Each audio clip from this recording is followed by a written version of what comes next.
사도신경하심으로 신앙 고백하시겠습니다. 전능하사 천지를 만드신 하나님 아버지를 내가 믿사오며 그 외아들 우리 주 예수 그리스도를 믿사오니 이는 성령으로 잉태하사 동정녀 마리아에게 나시고 본디오 빌라도에게 고난을 받으사 십자가에 못 박혀 죽으시고 장사한 지 사흘 만에 죽은 자 가운데서 다시 살아나시며 하늘에 오르사 전능하신 하나님 우편에 앉아 계시다가 저리로서 산자와 죽은 자를 심판하러 오시리라. 성령을 믿사오며 거룩한 공예와 성도가 서로 교통하는 것과 죄를 사하여 주시는 것과 몸이 다시 사는 것과 영원히 사는 것을 믿사옵나이다. 아멘. 찬송 425장입니다. 425장입니다.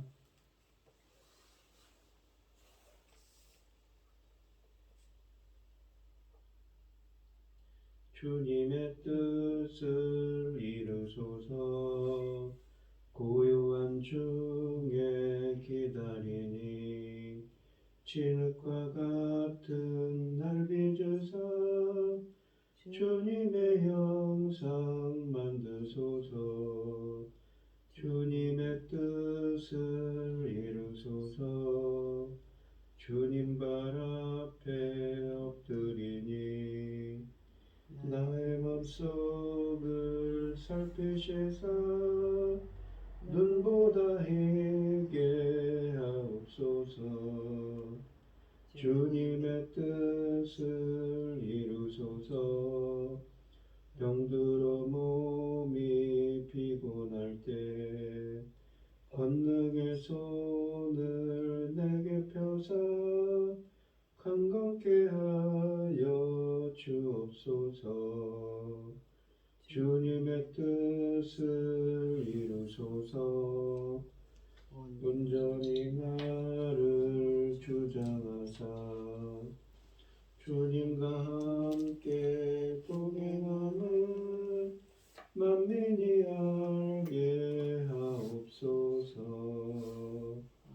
아멘.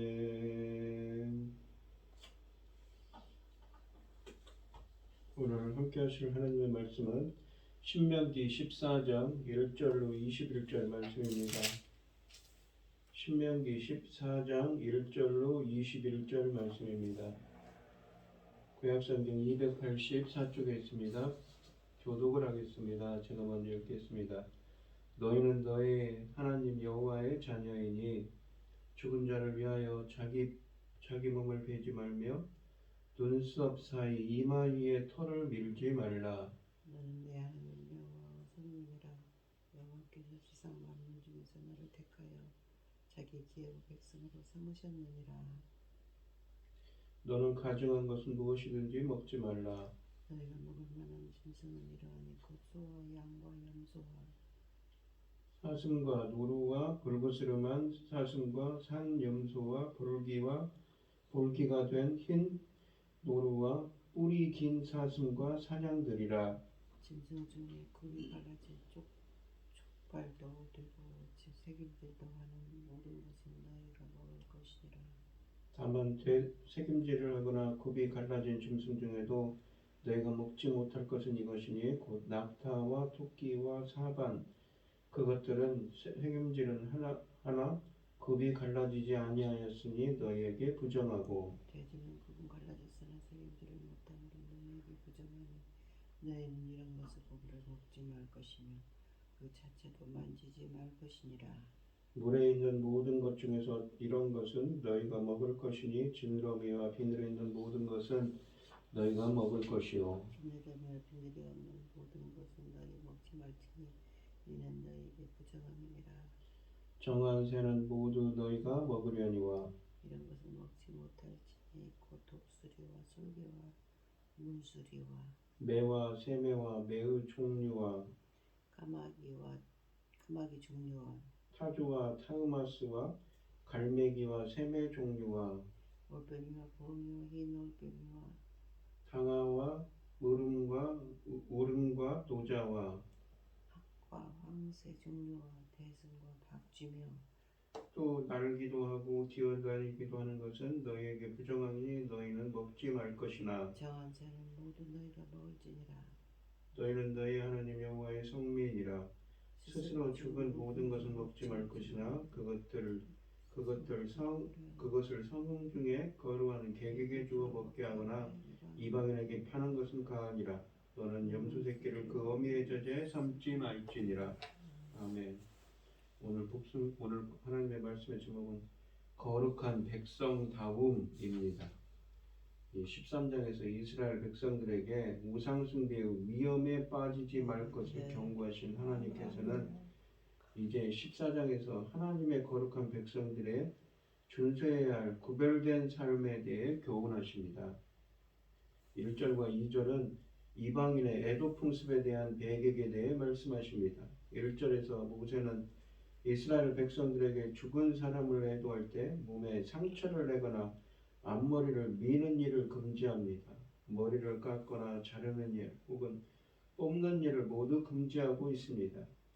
죽음을 애도하기 위하여 몸에서 피가 날 때까지 스스로 상처를 내는 일은 고대 세계 여러 나라들에서 발견되는 현상입니다. 주님이 이렇게 말씀하시는 이유를 모세는 이스라엘의 선택에서 찾습니다. 이스라엘은 하나님의 아들들이라고 1절에 말씀하시며 여호와께서 세상 여러 민족들 중 이스라엘을 택하여 거룩한 백성이라고 칭하여 자신의 소중한 백성으로 삼으셨기 때문이라고 2절에 말씀하십니다. 이스라엘과 하나님과의 아버지 자녀 관계는 그들이 누리는 특권뿐만 아니라 책임과 의무도 동반합니다. 그래서 성경에서 이스라엘을 여호와의 아들로 묘사하는 이유가 아버지, 그러니까 하나님의 많은 기대에 미치지 못하는 아들인 이스라엘에 대한 절망적인 실망을 표현하는데 사용되기도 하는 것입니다.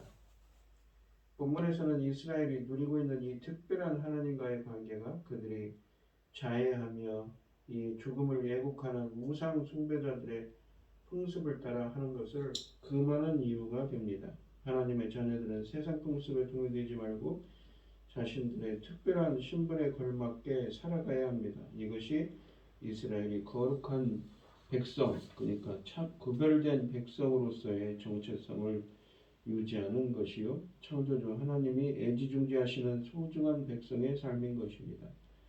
당시에 가나안 족속들이 장례식 때 슬픔을 표현하기 위해 자기 몸에 상처를 내는 그러한 이방 풍습은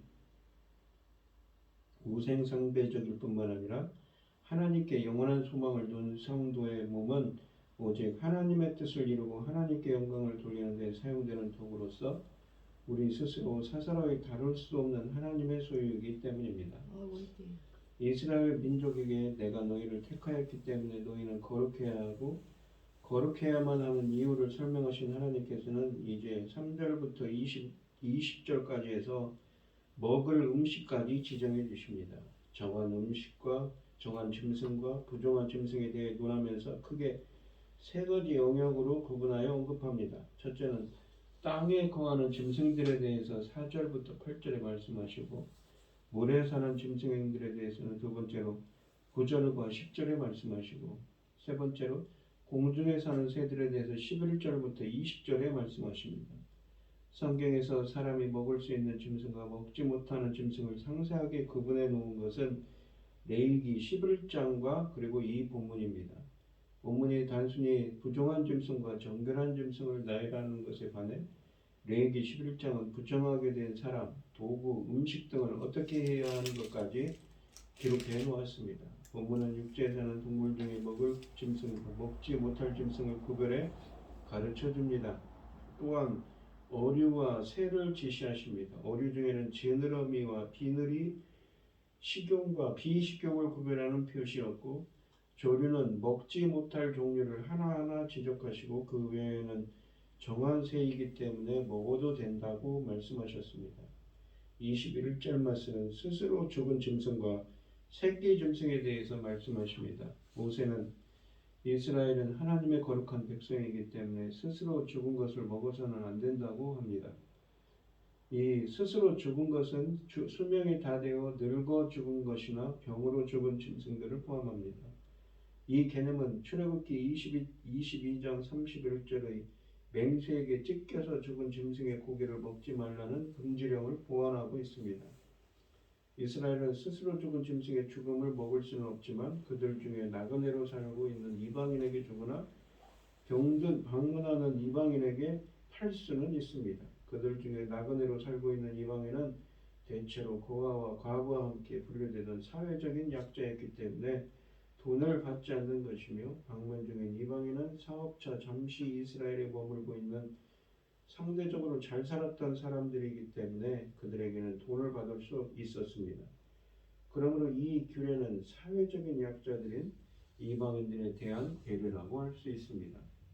스스로 죽은 짐승의 고기가 이스라엘 사람들과 그들 중에 나그네로 거하는 이방인을 함께 부정하게 만든다고 하는 레위기 17장 15절 말씀과 본문이 서로 대립하는 것처럼 볼 필요는 없습니다. 단순히 이스라엘 중에 거하던 이방인들에게는 이스라엘 사람들처럼 항상 정결을 유지할 필요가 없었기 때문에 이런 규정이 제시되는 것으로 해석할 수 있기 때문입니다. 이스라엘은 새끼 염소를 제어미 저지에 삶아서도 안 된다고 또한 말씀하십니다. 오늘 본문 말씀을 보시면 하나님께서는 자기 백성들에게 인간의 가장 기본적인 식생활에서부터 성별된 생활을 하도록 요구하신다는 사실을 보여줍니다. 물론 이러한 규례의 이면에는 결국 성도의 모든 생활이 하나님의 뜻에 절대 순종하는 거룩한 삶이 되도록 하시려는 목적이 숨겨져 있습니다. 사도행전 10장 15절에서도 알 수 있듯이 이러한 까다로운 음식거리는 의식적인 것으로서 이미 예수 그리스도의 오심으로 완성되었기 때문에 오늘날의 그 성도들에게는 더 이상 문자적으로 준수할 의무가 요구되지 않는다고 디도서 1장 15절에 말씀하십니다. 다만 이러한 규례 뒤에 감춰져 있는 율법의 근본 정신, 즉 성별된 생활 방식이 하나님의 백성이라면 항상 요구되는 것입니다. 두 번째로는 이스라엘 백성은 하나님의 백성 성빈이기에 그 가치관과 생활 방식은 세상과 분명히 달라야 했습니다. 삶의 방식이 변하지 않고는 진정한 소속의 변화도 없습니다. 성도라는 이름은 단지 허울뿐인 이름이 아닙니다. 구체적인 삶을 통해 증명되어야 하는 우리의 사명인 것이지요. 이전보다 그리고 세상보다 더 뚜렷이 구별되는 삶을 살아가도록 인도해달라고 기도하는 여러분들이 되시기를 바랍니다. 기도하겠습니다. 하나님 아버지 감사합니다. 하나님 나라의 거룩한 백성으로서 정말 구별된 삶을 살아갈 수 있도록 주님 인도하시고 함께하여 주시옵소서. 이 모든 말씀 거룩하신 예수님 이름으로 기도합니다. 아멘. 하늘에 계신 우리 아버지여 이름이 거룩히 여김을 받으시오며 나라의 마옵시며 뜻이 하늘에서 이룬 것 같이 땅에서도 이루어지이다. 오늘날 우리에게 일용할 양식을 주옵시고 우리가 우리에게 죄 지은 자를 사하여 준 것 같이 우리 죄를 사하여 주옵시고 우리를 시험에 들게 하지 마옵시고 다만 악에서 구하옵소서. 대개 나라와 권세와 영광이 아버지께 영원히 있사옵나이다. 아멘. 오늘 주신 말씀 가지고 함께 기도할 때요. 이 세상보다 더 하나님 나라의 거룩한 백성으로서 구별된 삶을 살아갈 수 있도록 해달라고 기도하시고 어림을 당하신 분들과 각자 기도장을 가지고 주여 성청하시면서 통성 기도하도록 하겠습니다. 주여 주여 주여 아버지 하나님 감사합니다. 하나님 나라의 거룩한 백성으로서 구별된 삶을 살아가는 저희들이 되게 하여 주시옵소서. 오늘은 거룩한 주님을 자비와 함께하여 주시고 인도하여 주시옵소서. 함께하여 주시옵소서.